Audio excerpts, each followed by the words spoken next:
Hello and welcome to the channel. As always, I'm your host, Morgan. Last month, high winds tore their way across Southern California, and I noticed in my local neighborhood Facebook group that some of my neighbors were quite disgruntled at the fact that we had our power temporarily shut off for safety reasons. Now, this caused me to get into a lively debate in the comments section because, Facebook is obviously the height of all discourse, to talk about the safety reasons of why this occurred. This also prompted me to make a longer video about it on my TikTok channel. And you know what? I decided that it's important enough to bring it over here. So today I want to talk about why it is a public safety thing that the power companies will choose to turn the power off when certain environmental conditions are met. I have my notes here, so that means it's time for you to go ahead and grab your snowflake drink of choice, and let's get into this. Hi, before I get into the main content of the video, I just want to ask that if you find any value here at all, that you consider giving this video a like. If you want to join the conversation, please leave your thoughts down in the comment section below. If you hate this video, feel free to give it a dislike, and if you want to tell me why I have no idea what I'm talking about, pop that down into the comment section below as well.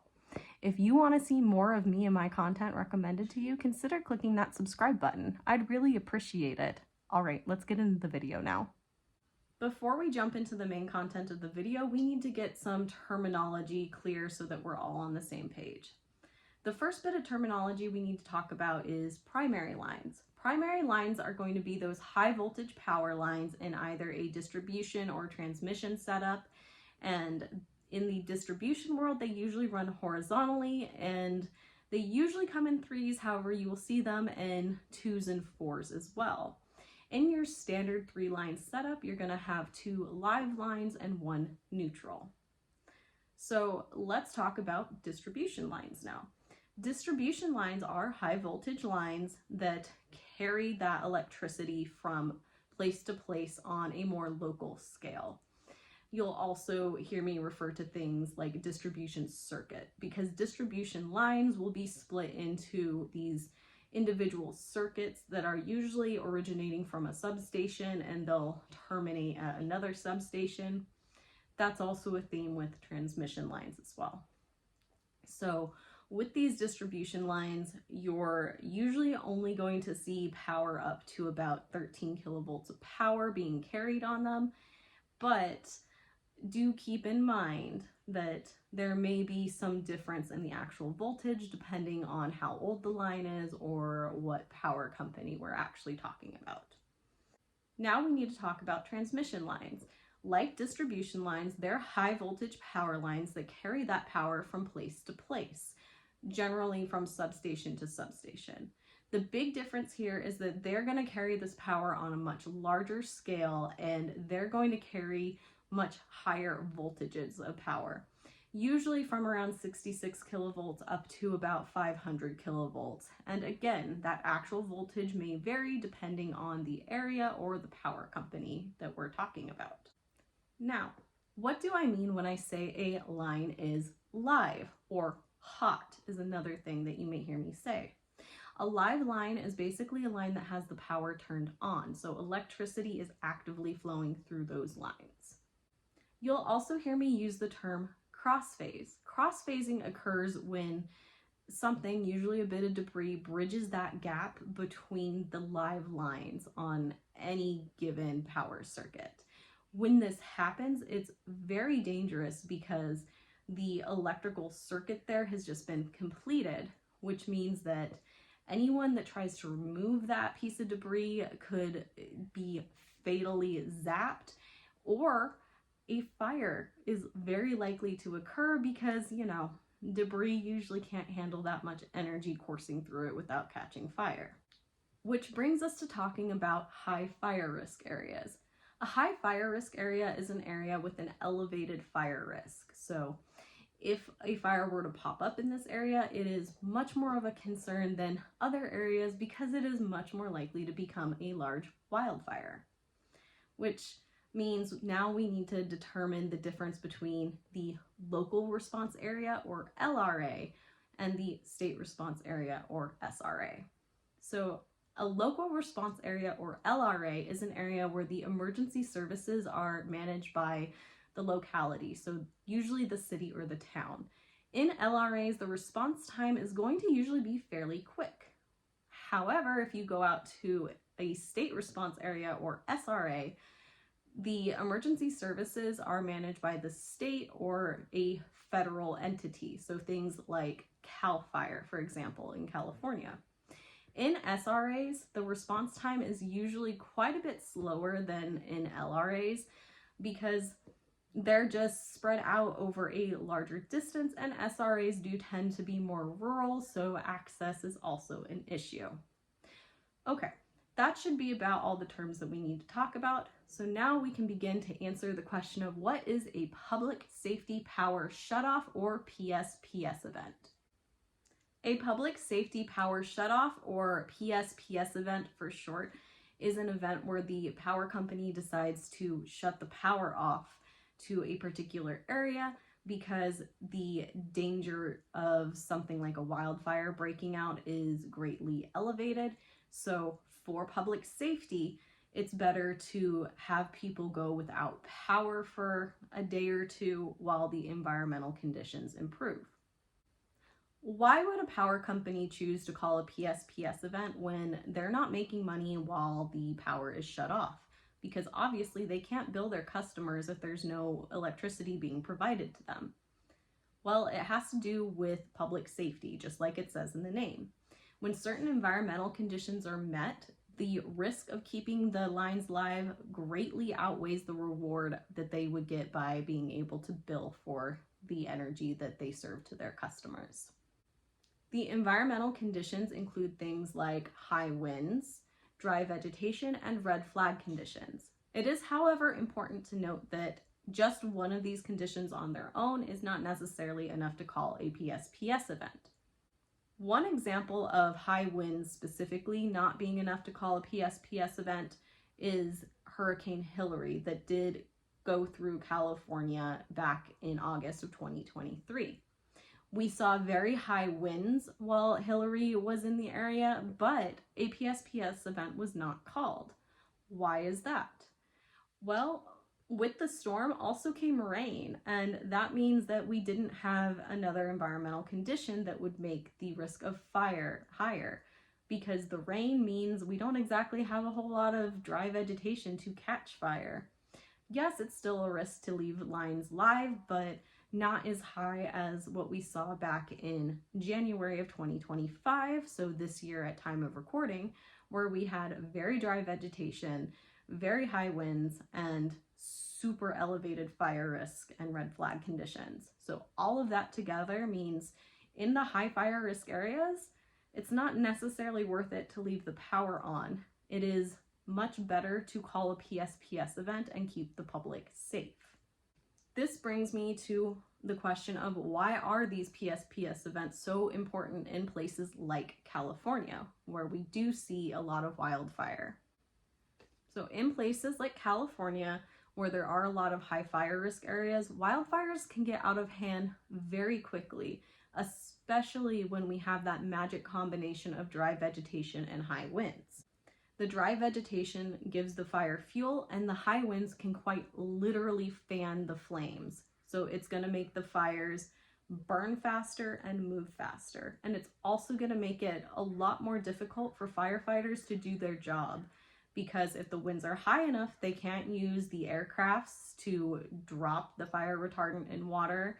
And on the ground, the fire can be a little bit unpredictable when the winds are blowing like that, because fires themselves, when they get big enough, also generate their own little climate around them. So it's a whole lot of bad in one situation, which is why we did see the fires in Los Angeles get so out of hand.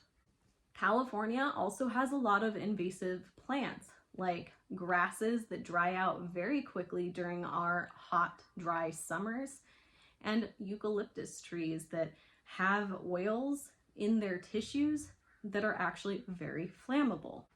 put those invasive species next to our own native vegetation that has evolved with fire, and some of that vegetation has actually evolved to also produce oils that promote fire because their seeds need that scarification in order to germinate, you get a situation with a lot of things promoting that fire.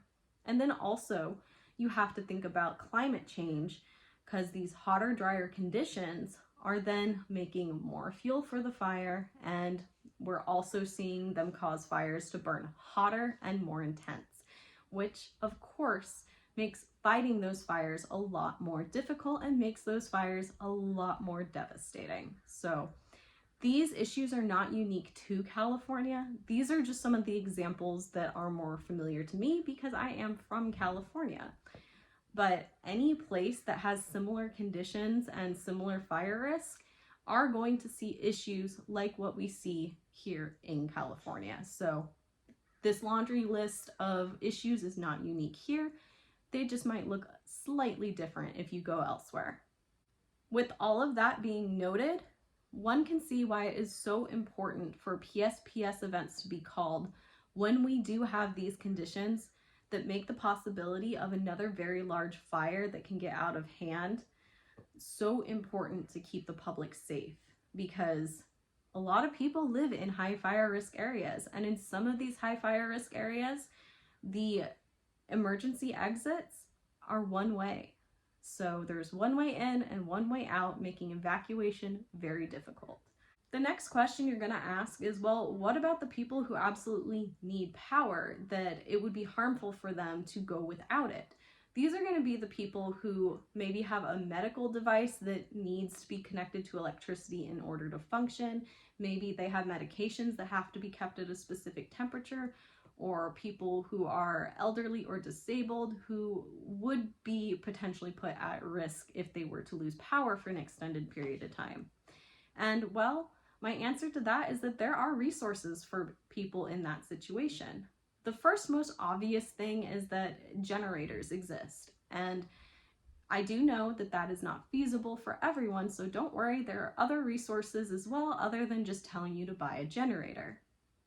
The first thing that you should probably do is contact your power company, because most power companies will allow you to put a note on your account that you are someone who would be at risk if you were to lose power for an extended period of time.